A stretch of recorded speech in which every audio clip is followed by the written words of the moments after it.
New York, the East Coast, we've all been through some really tough times. We've all been through 9/11. We went through the financial crisis. We've all had, adverse events. And the one thing I take from those is, hey, we made it. Craft brewers and, bar and restaurant owners are resilient people. None of us would be in these businesses if we weren't tough, if we weren't resilient, if we didn't have a deep well of passion to draw on in difficult times. Welcome to Hospitality and Politics, powered by the New York City Hospitality Alliance. I am your host, Andrew Rigie, and I am very excited to be joined by two gentlemen. We were just already having a good discussion even before the formal discussion starts. Mr. Jim Koch, the founder and chairman of the Boston Beer Company, and of course, Sam Calagione from Dogfish Head Craft Brewery. He is the co-founder. Well, thank you for joining me today. Pleasure to be here. All right. Well, so, one of the things we always need to ask, and I'm always interested in, is like the back story about how people start companies. And I know these are often the subjects of very long books, and we don't have time for a whole entire Audible book right now, but I'd love kind of a brief introduction into, why don't we start first with you, Jim, and then go to Sam, about just a quick history of the company, how it came about, and where you are now today. Sure. I guess my story starts a long time ago. I'm the sixth oldest son in a row in my family to be a brewer. So beer is kind of in my blood, about a 0.05. So I'm legal to broadcast here. But the beer's always been part of my life. My dad was a brewmaster, and he got out of the beer business, 60 years ago as the industry was consolidating, and never wanted me to go back into it. And I had a good job. And then I guess this was 1983, 84, before, craft beer had even, been invented, when there were a handful of sort of lunatics scattered around the country that thought starting a small brewery would be a viable business. So I said, well, if anybody's going to do it, I want to be one of the pioneers. And the whole company was two people when I started, and we've had lots of adventures over the last 36 years, but that's how it started. Very nice. And what about the name? I mean, people are familiar with the Sam Adams. Why was that the choice with the beer? Well, it wasn't like any great process or anything. Like I said, the company was nothing. I mean, it was just me at first. And so I thought of lots of different names. I'd write them down. I had all these lists. A friend of mine said, you should hire somebody who's good at that. I didn't have much money, so I hired this 3 ex-bartenders, actually, who had started their own ad agency. And they came up with what they thought was going to be the killer name for my new beer. And they, did a little presentation with a drum roll. And Jim, the name for your new beer is going to be Sacred Cod. Yeah, and dude, that was the reaction I had. It was like, what? Yeah. Sacred cow? No, Sacred Cod. I'm not naming my beer after a stinky fish. Yeah. So, I had a couple of other plan Bs. And it finally came down to 2 different names. I kind of flipped a coin, and it came up Sam Adams. So not a lot of science. I like, sometimes nice and simple, and it's just the way things go. What about you, Sam? I mean, I love the name, but talk a little bit about the history too, and then maybe you could lead into the name. Sure. I guess we did choose to name our brand after a stinky fish. So we should have a different ad campaign than Jim's coming out. But yours has a little bit more of a ring to it, I think, than the cod. Yeah. So, and I want to apologize to the audience for the background noise. I'd rather be having a 60-minute IPA, but instead I'm going 60 miles an hour. So I apologize for the background noise. I'm not driving. Mariah, my wife, is. But I'll just start by saying the conception of our brand and our brewery started in your fine city, New York City, where I was born. I actually grew up in Western Mass, but was born in Queens. And then I moved back to New York City the day after I got out of college. And like anyone in college, I just drank whatever was the cheapest beer. And it wasn't until I got to New York and was taking some writing classes at Columbia, working at a bar on the Upper West Side that had beers like Sam Adams, like Chimay, like Sierra.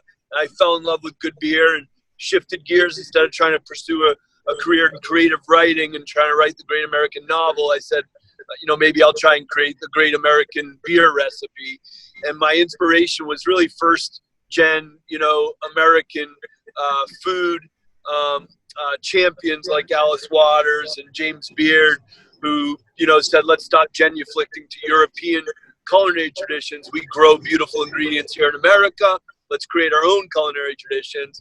And so my goal was to be the first commercial beer brand in America, committed to brewing the majority of our recipes using culinary ingredients, in addition to the 4 traditional brewing ingredients of water, yeast, hops, and barley.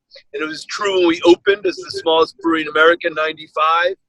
We're brewing beers like pumpkin ale and April hop, but it's still true today that the majority of our recipes, like sequence ale with black limes and lime juice, and slightly mighty with monk fruit, are brewed outside of traditional beer styles. So that was the path that we started to jump onto, and we're really proud that we just had our 25th anniversary and having a blast working with Jim and our other coworkers. Very nice. And the origin, the name? So I'm up here in Mid-Coast, Maine, where I have a little R&D brewery at our home here. And so that's the inspiration for the name. Everyone's heard of Hilton Head in the Carolinas. Our physical home of our facilities is in coastal Delaware, but in the summers I grew up here in Maine, and Dogfish Head is a jut of land off of Boothbay Harbor, Maine. And I just loved how whimsical the name sounded, and it wasn't really tethered to geography like Delaware Brewing Company or Rehoboth Beach Brewing Company. So I thought it could be a movable feast and a name I could take nationally as we hope to grow this brand. I like it. And the Queens and Upper West Side, I lived in Queens, now I'm on the Upper West Side. So we got that, the connection. And both your beers are incredible. So, or all of them, since I should say it's not just one brew. So, one of the things that's been going on in the past couple of months at the Hospitality Alliance is I've just been having all these conversations with obviously a lot of restaurateurs, bar owners, nightclub owners, but also with people from all different segments of the industry, and really trying to figure out how is this pandemic, impacted both their professional lives and their personal lives. Because I feel like so many people, at least in the restaurant and bar space, and I imagine it's similar to your worlds, or they're kind of one and the same in many ways, for better or worse. What's your life been like, Jim, over the past 3.5, 4 months since COVID has kind of changed everything? Yeah, it's kind of blown things up. We quite early shut down, and I think the first or second week of March, because it was pretty obvious to me that this was going to be a big catastrophe. So the entire company,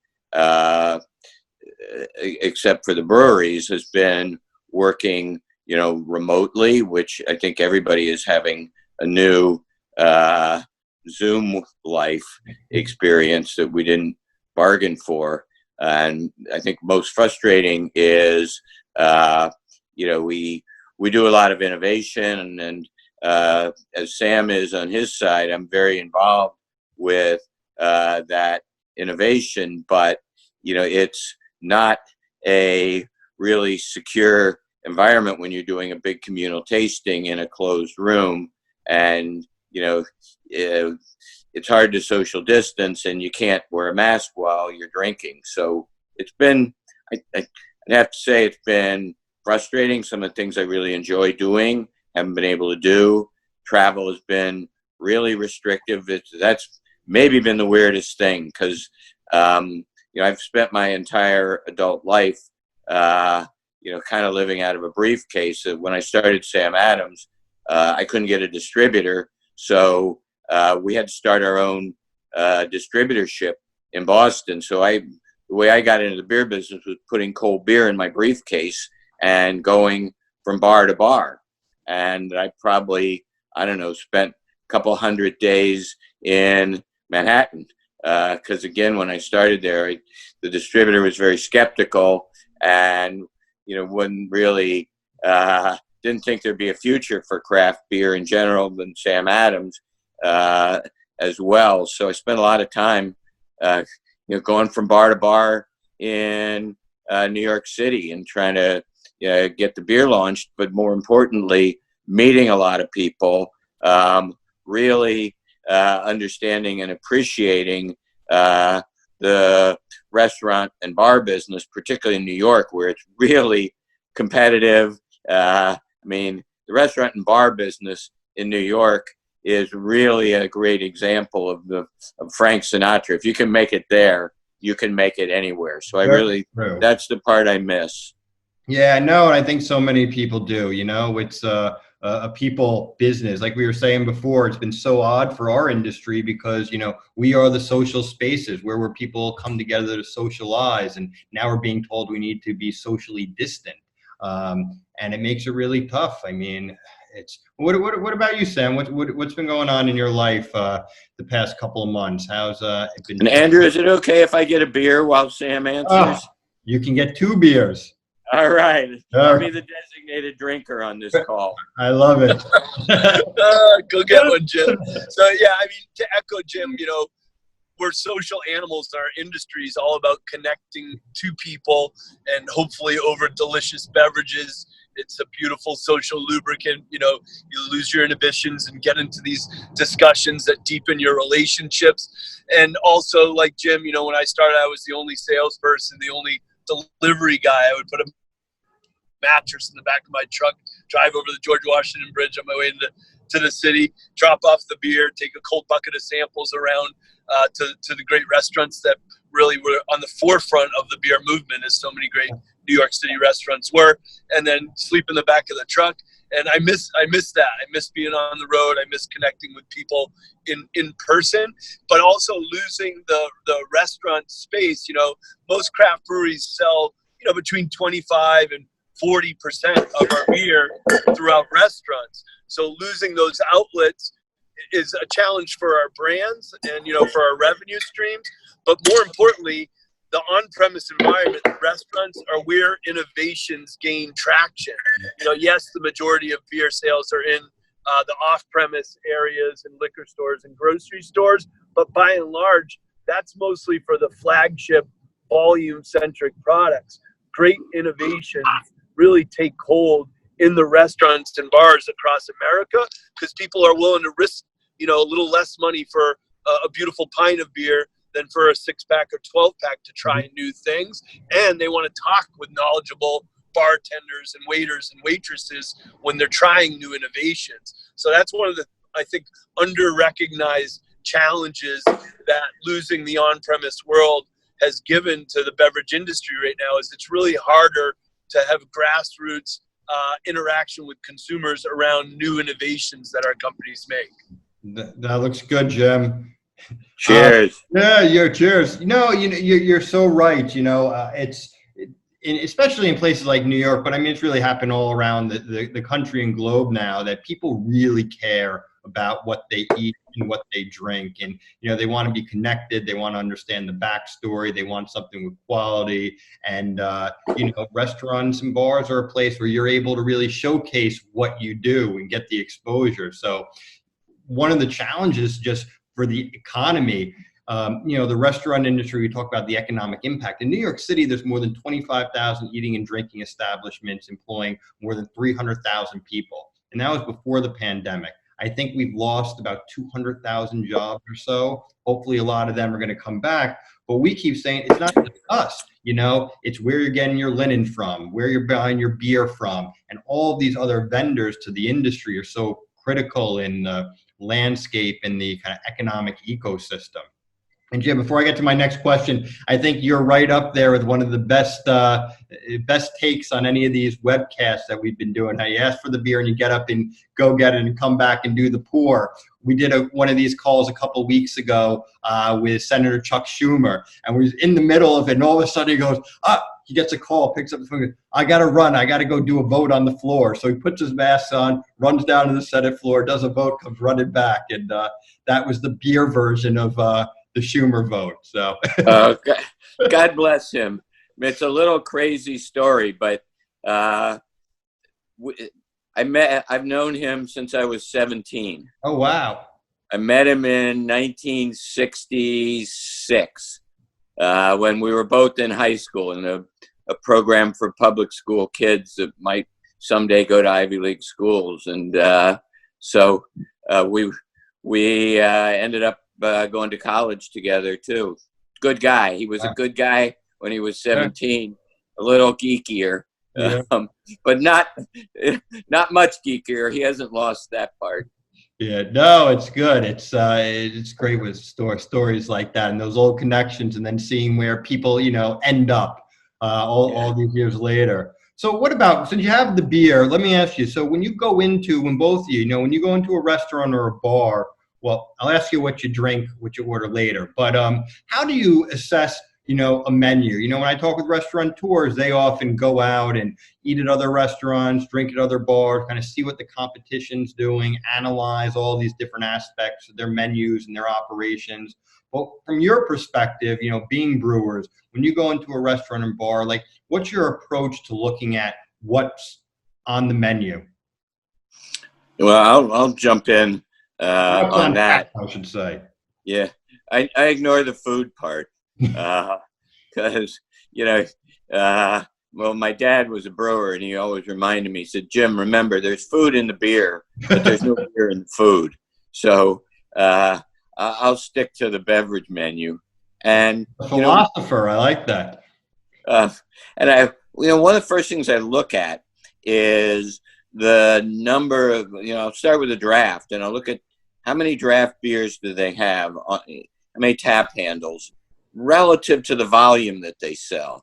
If you go into a place that, is probably doing 5 kegs of volume a week and they have 20 draft handles, I'm really scared because that means those kegs on average are on tap for a month, but probably the bottom third of them are on tap for 6 to 8 weeks, which is too long.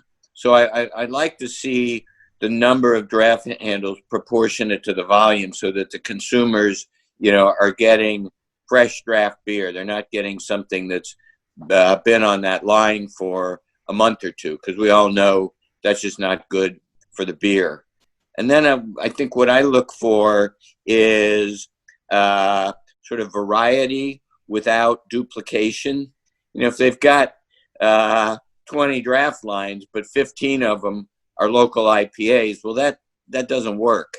To me, frankly, you don't need more than 10 or 15 draft lines. If you know what you're doing, you can pick the best from, 10 different categories and maybe the second best from 5 others. But, you don't need like Bud Light, Miller Light, and Coors Light on tap. One of them will do. You can put the others in the bottle. So I want it, thoughtfully constructed rather than just, a mishmash of, well, the bartender likes this beer and the bar manager likes this beer and the bar back likes that beer. So we put them on tap. Yeah. What about you, Sam? Yeah. So when I go into a bar or restaurant, similarly to Jim, my eyes immediately go to the tap tower. And I think first what I look for is the array and usually a balance of larger, brands that have a proven track record of quality and consistency, and the great local stuff. And I usually try to start with something that's a national recognized brand, whether or not they're nationally distributed, but a nationally recognized brand that's kind of earned their bona fides based on their quality and consistency.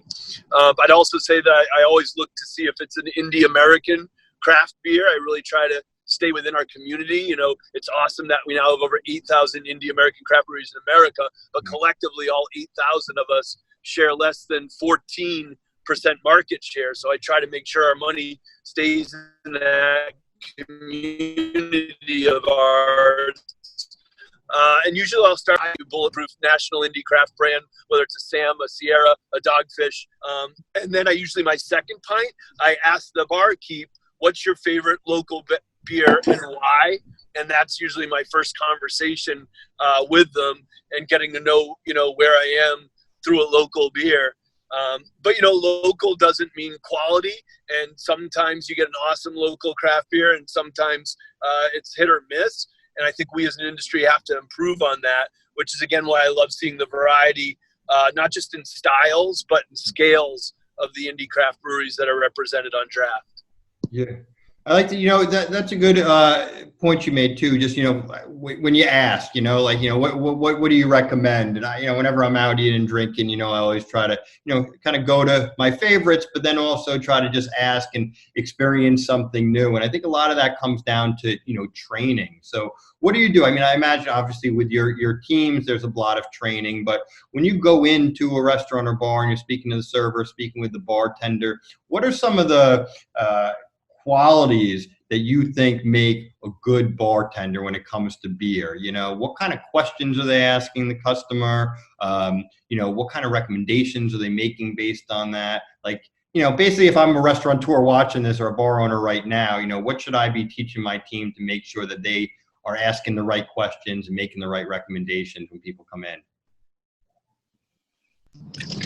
Yep, I'll start on this one. As a person who waited tables for about 7 years through high school and college, I think I learned probably the most critical talent across, whether it's fine dining or pub food, is going in with an interest in listening instead of talking immediately, and really understanding what that customer is looking for. And secondarily, I think if you're in a place that's known to be beer centric, you need to take the time to do the research. And usually it only works if you've got a true passion for what you're selling. So having that passion, taking the time to do the research, I think is table stakes if you're going to work at a beer centric account. Nothing frustrates me more than going to like a top 100 beer advocate rated restaurant bar in the country, and the person can't tell you the difference between a pale ale and an IPA, or they bring you the wrong thing when you ask for a certain style of beer. So the education and passion, I think, is where it starts, and that has to be universal. What about you, Jim? I would want my servers to both be able to give a 5-second description of the beer, and to be able to go a little deeper if there are questions. We teach our salespeople, to do that as well. So, for example, if somebody says, well, tell me about Sam Adams Boston Lager, we want them to be able to say, it's a big, complex beer, but very balanced between the body and sweetness of the malt and the spiciness and bitterness of the hops. And then if they ask more, to be able to, talk about noble hops from Bavaria, grown for centuries in the same fields, or talking about the custom roasting of the malt to make it as smooth as possible.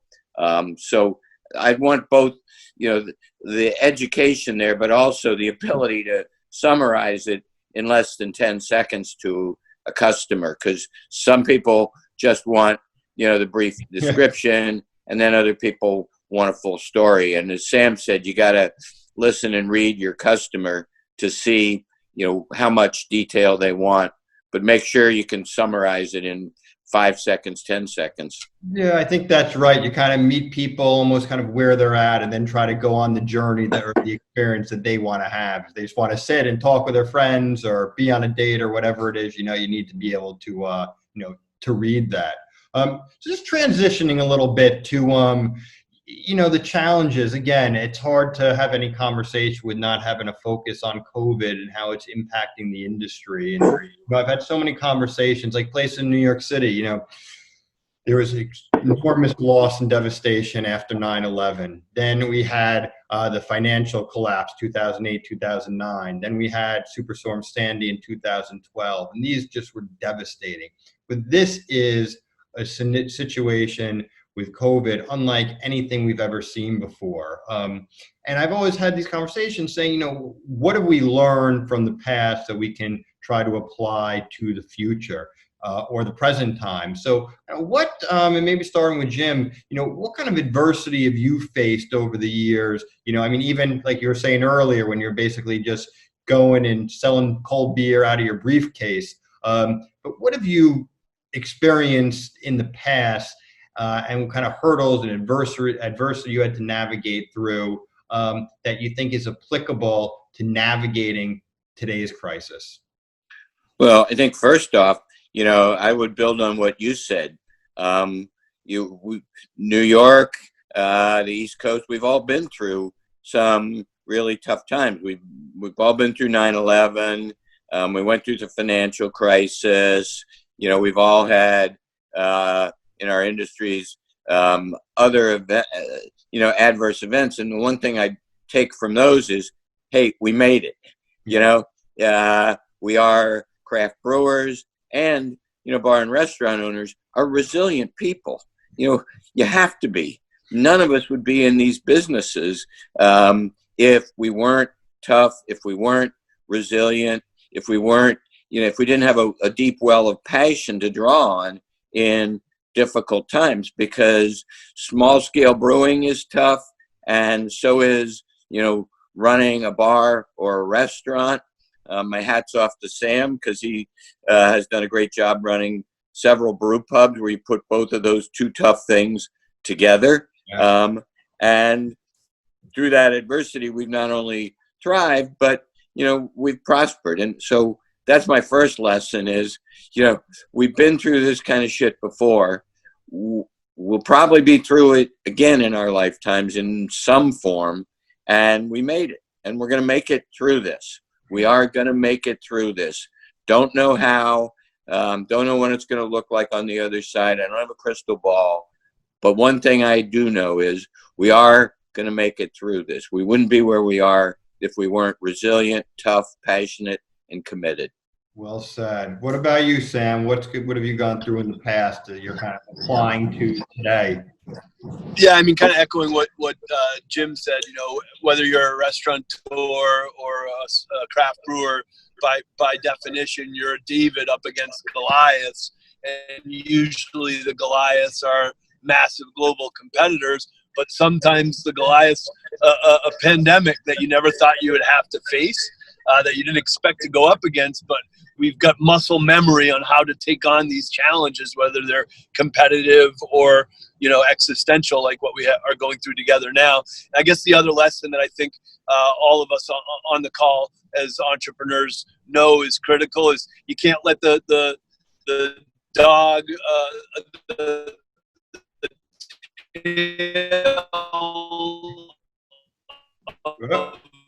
tail wag the dog. Meaning every entrepreneur. So, because, any entrepreneur, no matter how successful you are, you always go through moments where cash is tight. If you're investing ahead of your growth for capital, there's going to be moments where cash is tight, or like you're facing a pandemic now. And if the only thing that's motivating you is making money, it's going to be hard to get through those moments. But if your larger motivation is the inspiration to create something unique that inspires and captivates people, you'll figure out how the money stuff will come to it if your inspiration is pure and stays at 100%. Yeah, there's that entrepreneurial spirit. It's just, it's in the DNA. Jim said he's having like the beer in his blood. It's the same thing. I feel like when you're in the industry, you're a fighter, and we will persevere, and there's going to be loss along the way, but no doubt we'll keep going. I don't know if you watched any of like the Rocky movies, but I think Rocky IV, when he goes to Russia to fight Ivan Drago and he keeps getting hit and hit and keep, well, I guess he gets hit at every single one of the Rockies and keeps getting up, kind of the theme. But I feel like the industry, has been the same. And, it's not just a job for people. It's really kind of part of their personality and who they are. So, a lot of these conversations I'm always asked about, how's the restaurant industry, the bar, the nightclub industry going to fundamentally change due to this pandemic? And I'm of two minds. In one sense, I think, yes, there will be changes. But at the end of the day, it's been around for hundreds of years. There's just this human nature. People like to get together, to eat, to drink, to talk, to enjoy themselves. So I think those core elements will always stay the same. Will there be some changes, around the edges? Will we see more, contactless, toilet bowls and mobile payments? Yeah, probably. But in your industry, do you think that there's going to be any fundamental changes to the way you run your business? Or is it more just when we get out of this, some kind of tweaks around the edges?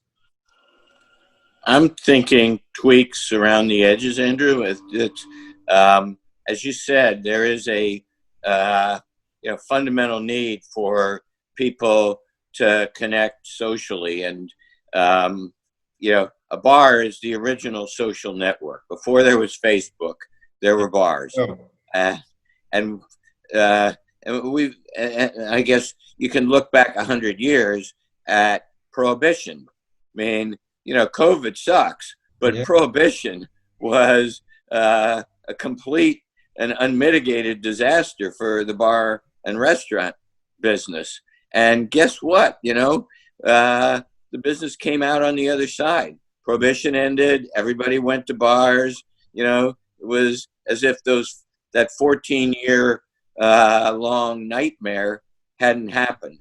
So, I think what all of us do, those of us in hospitality, those of us supporting the hospitality industry with products, we can feel comfortable that we are meeting a fundamental and enduring human need. And maybe there will be tweaks, maybe the bathrooms get cleaned more, there's more Purell, when menus are paper and used once, or they're in plastic and they're wiped down. I mean, we can pick up all those adaptations. The most important thing is we meet a fundamental and enduring human need, and we're going to be here. Yeah. Yeah, and I would add to that. I think one of the coolest written, documented components of the resiliency and creativity of the New York City restaurant community is, when things did go to lockdown, and you watched the food writing in, the New York Times and specifically the New Yorker shift from going in and reviewing restaurants that they were sitting in to finding out the restaurants that were doing the coolest, innovative, most creative ways to do takeout, takeout food, takeout kits from the restaurants. And I think it forces great creative entrepreneurs to be more creative.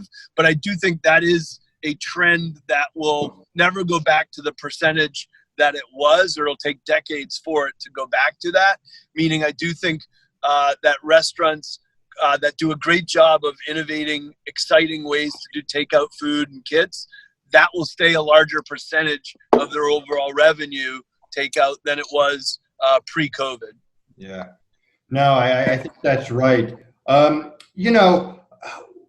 Someone, what was the expression? I was on a call with someone else, and someone said something, and it just stuck with me. It was like in the first week or two when this hit, and they said, it's like paraphrasing, but they basically said, you can't change the tires on a car when you're moving.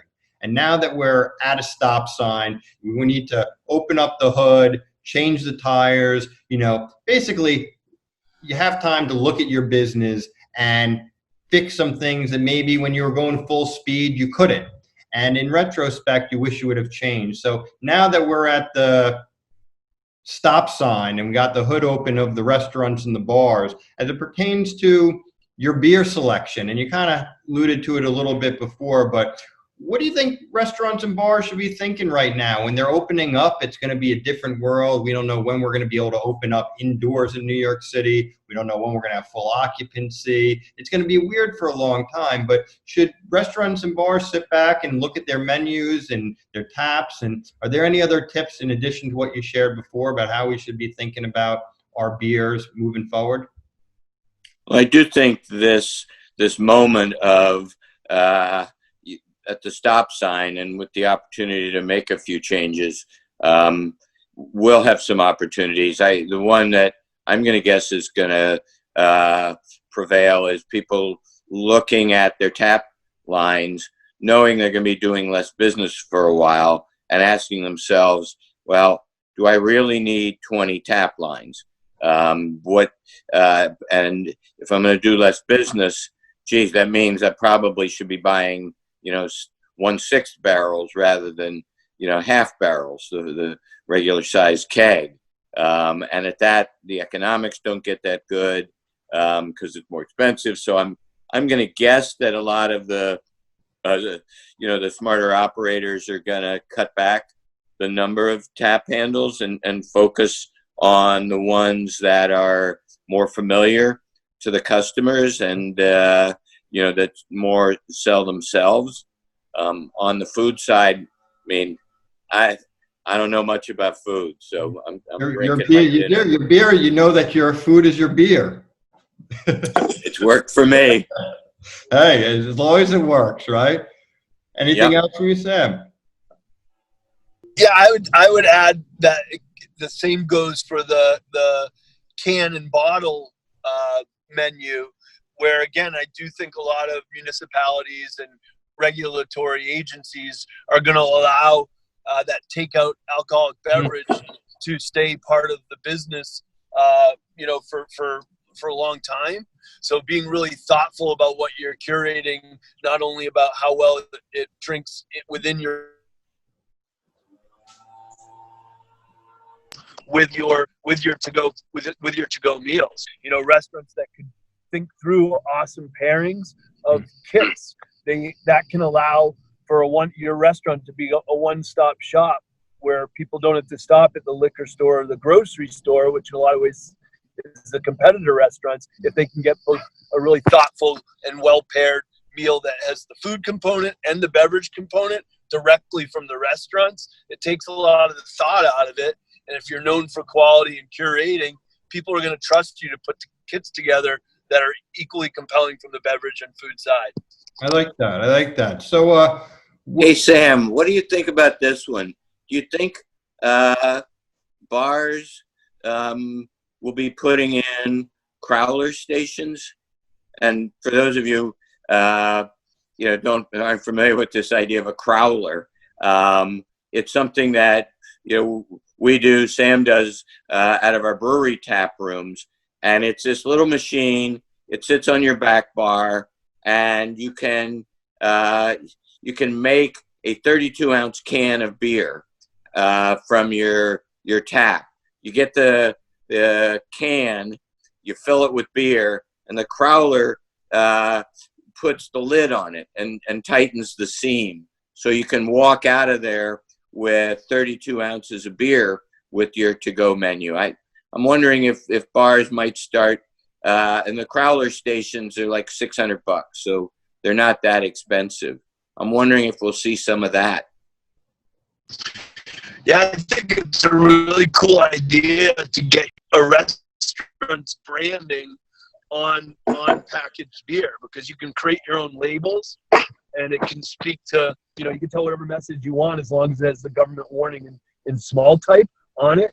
And then it allows you to talk about the freshness of your beer too, and say, yeah, I've got 12 taps, but we're not just going through the volume on site. We're also letting people go home with fresh draft beer. So it keeps your taps fresh in-house, and then allows people pretty cool romantic thing of bringing home a kit of food with fresh draft beer that was, created for you half an hour before you arrived at your home. So I do think it's a cool, under-recognized opportunity for publicans. I like that. Yeah, that's a good point. There's so much innovation, even restaurants that weren't doing takeout and delivery, transitioned and started doing takeout delivery. And how do you to the best of your ability, take that, kind of in-house experience and deliver it or give it to someone for takeout. And I think, it's kind of all of the above and really trying to curate that experience. Because I think, even for a long time, until there's a vaccine, people are going to want to have these experiences together, and it may be permanent. I know my wife was doing a virtual, happy hour with some of her friends. This background from, Whiskey War, there was a website where restaurants and bars could upload, their images. People could download them, and they're doing fun stuff. And maybe some of this virtual get-togethers will, outlive the pandemic. So before we finish up, just wanted to talk. I know that you're, both of you have been really involved in the community. What are you doing? You're hungry. Yeah, well, this is the entree. I just had the appetizer. I like it. So what have you been doing just within the community, with restaurants, bars, bartenders? How have you just been engaging and supporting throughout this? Well, one of the things that we did very quickly was we recognized that this was a forced and unexpected shutdown across the industry, and a lot of the people who work in bars and restaurants live paycheck to paycheck, and all of a sudden their income stopped. I mean, in a matter of with 48 hours notice in many cases. So we jumped on it, and we started a fund called Restaurant Strong, because we realized that some people were going to be able to get unemployment and the government would pitch in, but that was going to take months. And there were people who would have immediate needs to make a rent payment or a car payment or, buy, prescription meds for their kid. So we started raising money. We contributed a little over $2 million. We raised another $3 million. So we've, to this point, we've distributed to bar and restaurant workers $5 million in $1,000 checks for people who had urgent and immediate, sometimes even like life-threatening needs. Because when I started, as I said, I had to go from bar to bar in places like Boston, New York, and I was nothing. Nobody knew who Sam Adams was. I was just this guy coming into a bar, and they didn't need me. But so many people helped me just because they liked the idea and they wanted to help the little guy.